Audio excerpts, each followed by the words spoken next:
Welcome back to another edition of Drawbridge Props and Armory. This week I'm going to show you a little build. We're going to build some plywood shields that are going to be curved and covered with canvas to represent a medieval shield used for a movie prop. The base of the shield is made out of 2 layers of 1/4-inch plywood, and we give them a quick spritz with water to make the grain flexible and then apply our glue.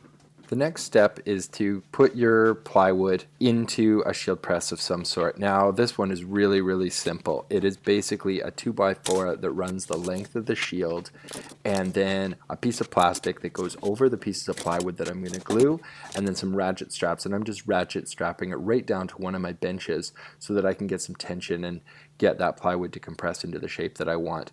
I usually look for about a 2.5 to 3 inch curvature from the center to the outside of the shield. I leave that overnight to dry, and when it's dry in the morning, I draw on my shape. Now these are medieval inspired shapes, and I just freehand drew them because we were having some fun with this project. There was no real restriction as to what exactly we were building. So the bottom of the shield that we've cut off, I actually use those offcut pieces to create a 3-dimensional pattern onto the shields as extra decoration. So here we are gluing on these extra pieces, and we've run the router along the edge kind of roughly to just give these a bit of a curved face. Taking it over to the bandsaw, and we're just going to trim off this edge. Now again, I want these shields to have a really rough finish, so I could use the router to give this like an 1/8 inch round over, but instead just got out a pretty aggressive bit on my die grinder and just ground that over, giving it a really handmade feel. So the next step is to apply the canvas, and you can see right here what we've done is we've spread out some glue, and then we're going to start from the center of the shield and work our way out. And what you want to do is try to get rid of all the little creases and just spread it with like a brayer or with a spatula, whichever you've got on hand. Flipping the shield over, we apply a bit of glue along the outside edge on the back. On the inside curves, you have to clamp it to get the glue to kind of stick around the edge. We just wrap it with saran wrap to keep the glue off of our pieces of wood and from dripping everywhere, and then clamp it with spring clamps. It seems to work pretty well. The glue only takes about a half an hour to 45 minutes to dry.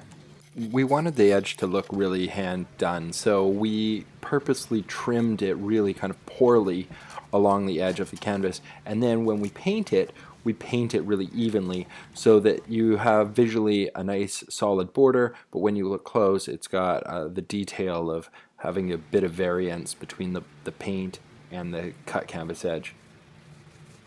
I've blackened some carriage bolts and hammered the tops of those. You can see that in one of my other shield making videos.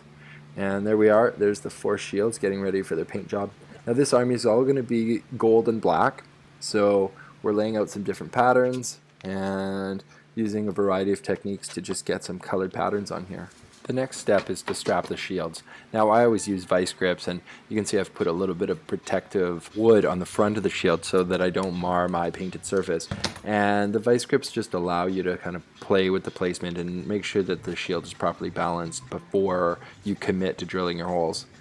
And once I had a spacing figured out, I was just using calipers to try to expedite the process so you're not like spending a bunch of time on quite similar shields. Now the carriage bolts are a little bit long, so just trim these off really quickly with a nice big pair of bolt cutters. Doesn't matter what you use there, you could use a die grinder or whatever you want. And then as always, a piece of tape just to hold down that washer so that when you're peening it you can hammer it down nice and flat. So there you are, the straps are all done, and now we're going to do this 3-stage aging pass. Now on the back of the shield we had already teed and vinegreed the plywood, then we did a black wax pass followed by a brown wax pass on the front and the back of the shield. And you can see we got some really great oxidization out of that gold paint because it actually has a bit of real metallic gold in it, and we were kind of scrubbing at it and washing with it. And then at the very end we do a quick spray of a saltwater solution, which I'm going to showcase in an upcoming video. So that's it. Thank you so much for watching, and please subscribe to my channel. Hope you enjoyed this video.